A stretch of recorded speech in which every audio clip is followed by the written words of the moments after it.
देख रहे हैं बढ़ता भारत न्यूज़। आज मैं छत्रपति शिवाजी कोचिंग सेंटर के निर्देशक ब्रह्मा द्विवेदी सर के यहाँ उपस्थित हूँ, जो काफ़ी ओल्ड शिक्षक हैं। कहा जाए तो old teacher is gold teacher, और वाकई में गोल्ड सर हैं भी। सर जो मेरे गुरु भी रह चुके हैं, तो पहली बार मेरा सौभाग्य हुआ कि सर का मैं इंटरव्यू ले रहा हूँ। नमस्कार सर। मेरा नाम ब्रह्मा द्विवेदी है। बहुत पहले से इस संस्था को मैं चला रहा हूँ। बहुत मुझे खुशी हुई है कि यह शिक्षा के क्षेत्र में अपना बातचीत कर रहे हैं।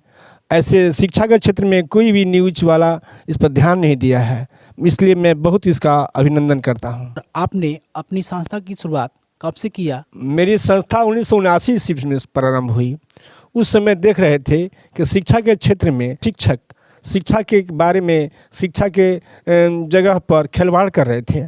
तो मैं सोचा कि सबसे पहले तो मेरा देश भारत है, इस भारत में मेरी मातृभाषा हिंदी और संस्कृत है, इस पर कोई शिक्षक ध्यान नहीं दे रहा था।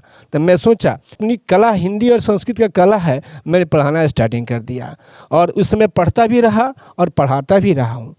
शुरुआत के दिनों में आपको कितनी कठिनाइयों का सामना करना पड़ा? आज सभी कोई शिक्षक सिर्फ मैथ फिजिक्स केमिस्ट्री ही पढ़ा रहे हैं, हिंदी संस्कृत समाज पर किसी का ध्यान नहीं है। मैं उस समय से आज तक प्रयास करता रहा हूँ हिंदी संस्कृत समाज इस पर ध्यान दें। जैसे समाज में अध्ययन में इतिहास बच्चों से पूछा जाता है, इतिहास के बारे में कोई बच्चा बता नहीं पाता है। अगर इतिहास नहीं बता पाएगा तो पढ़ क्या पाएगा। प्रार्थना करूँगा कि शिक्षा के क्षेत्र को आगे बढ़ाया जाए, जिसमें हिंदी संस्कृत और समाज पर ज़्यादा विशेष ध्यान दिया जाए। बहुत कम ही ऐसे शिक्षक हैं जो हिंदी संस्कृत समाज पर ध्यान दे रहे हैं। बढ़ता भारत न्यूज़ से मैं प्रयास ही करूँगा कि इस पर ज़्यादा ध्यान दिया जाए कि हिंदी ही नहीं है तो भारत कैसे चल पाएगा, हिंदुस्तान कैसे आगे बढ़ पाएगा।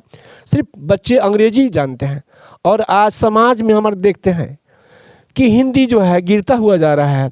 जैसे बाज़ार का हिंदी क्या होता है बच्चे जानते ही नहीं है, सिर्फ बाज़ार ही जानते हैं, लेकिन बाज़ार उर्दू शब्द है और इसका हिंदी होता है हाट होता है।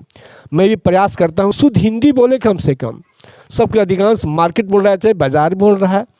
अपने माता को सबकी मम्मी बोल रहा है, माता जी कोई नहीं बोल रहा है, जबकि हमारा हिंदी शब्द है माता जी है। तो पढ़े लिखे लोग भी की यही दशा है। सर, वर्तमान में बिहार की शिक्षा स्तर को किस ओर देख रहे हैं आप? यदि आप लोग एक प्राइवेट ट्यूटर हैं, प्राइवेट ट्यूटर नहीं रहते तो हमारे शिक्षा का स्तर काफ़ी गिर जाता, तो इसके बारे में बताएं सर आप। प्राइवेट शिक्षक अगर नहीं होते तो पढ़ाई बहुत दिन पर दिन जैसे गिरती जा रही है, गिरता और जाता। आज इस युग में पढ़ाई जिस स्तर से गिर रही है, ऐसे हम आपसे यही कहूँगा कि पढ़ाई पर विशेष ध्यान दिया जाए। नहीं तो एक दिन ऐसा होगा कि शिक्षा हमारा बहुत पीछे चला जाएगा, जिसे इतनी दशा दुर्दशा समाज में होगी कि समाज के लोग हिंदी के क्षेत्र में, चाहे समाज के क्षेत्र में, चाहे संस्कृत के क्षेत्र में कुछ जान ही नहीं पाएंगे। फिर गरीब बच्चों को सारा फ्री में पढ़ाते भी हैं और पढ़ाएं भी है, तो क्या प्रक्रिया अभी आगे भी जारी रहेगा आपका? देखिए, पढ़ाई का स्तर तो गिरता हुआ जा रहा है। बच्चे ऐसे आज भी भारत में बहुत सारे गरीब हैं। हम अपने संस्था में बहुत गरीब बच्चों को मैं पढ़ाता हूँ। जैसे जिसके माता पिता अगर नहीं होते हैं उसको मैं फ्री में पढ़ाता हूँ। जैसे हमारे संस्था में 100 इस साल बच्चे थे मेरे पास मैट्रिक बोर्ड का, जिसमें से मैं 50 बच्चे को फ्री में पढ़ाया हूँ, है ना। सहायता मैं करता हूँ कि बच्चे जो है कम पैसे में पढ़ें। जो गरीब बच्चे हैं क्या वो नहीं पढ़ पाएंगे क्या? इस पर भी ध्यान देना बहुत ज़रूरी है। बिहार बोर्ड की एग्ज़ाम होने जा रही है या सी बोर्ड की, तो आप छात्रों को क्या संदेश देना चाहेंगे ताकि आपके संदेश से छात्र बेहतर कर सकें? अब तो परीक्षा बहुत करीब है। इस करीब में भी बच्चे कैसे करेंगे कि आगे बढ़ सकेंगे, इसके लिए पूर्ण परिश्रम करना पड़ेगा। कम समय में आपकी जो बच्चे कम समय में जो ट्रिक से ही और हम शिक्षक पढ़ाएंगे तभी बच्चे आगे कर बढ़ेंगे। आज के युग में ट्रिक से ही जो बच्चे को टीचर पढ़ाते हैं वो बच्चा कम समय में बहुत अच्छा अंक प्राप्त कर लेता है, और यही होना भी चाहिए। वर्तमान में जो बिहार के शिक्षा मंत्री हैं उनका एक विवादित बयान आया, इसको आप किस नज़र से देख रहे हैं, इसके बारे में बताएं सर आप।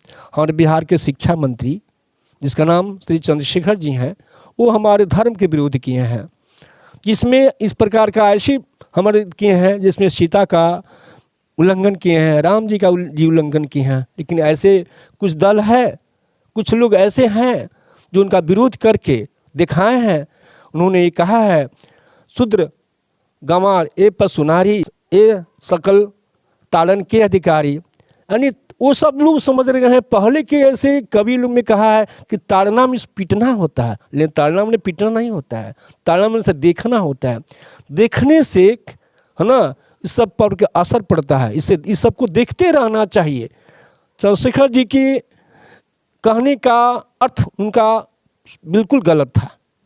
बढ़ता भारत न्यूज की तरफ से कोई एक बच्चा जो काफ़ी गरीब है, असहाय है, उसको पढ़ने का अभाव है, जो बच्चा साइंस करना चाहता है या कॉमर्स करना चाहता है, उनके लिए 12,000 रुपये का एक स्कॉलरशिप मैं सर को प्रदान कर रहा हूं।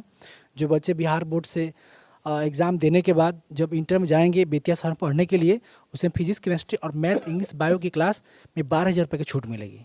ये सर कार्ड मिल रहा है सर आपको। कॉमर्स के लिए है, जो बच्चा कॉमर्स चाहता है करने के लिए, कोई गरीब बच्चा हो तो उसके लिए बढ़ता भारत न्यूज की तरफ से 7,000 रुपये का डिस्काउंट कूपन दिया जा रहा है। पहली बार हुई है कि बढ़ता भारत न्यूज इस तरह से का शिक्षा के क्षेत्र में ऐसे अपना प्रोग्राम किया है, आपने इसका उपयोग किया है गरीबों के लिए। ये बढ़ता भारत न्यूज ये चाहता है कि आईएससी में तो अधिक से अधिक पैसे लगते हैं, बहुत अधिक पैसे हो लगने के कारण हमारे गरीब के बच्चे तेज होते हुए भी पढ़ नहीं पाते हैं। ये न्यूज इस प्रयास कर रहा है कि आईएससी में जो बच्चे जाएंगे उनको ये 12,000 रुपये की छूट मिल जाएगी, और कॉमर्स में भी बच्चे जो जाएंगे, कॉमर्स में जो पढ़ेंगे उनको 7,000 का छूट मिल जाएगी। ये बढ़ता भारत न्यूज का हार्दिक मैं अभिनंदन करता हूँ। ये पहली बार ऐसी देख रहा हूँ कि शिक्षा के क्षेत्र की तरफ ये न्यूज बढ़ता हुआ जा रहा है। मैं सबका हार्दिक अभिनंदन करता हूँ। धन्यवाद सर।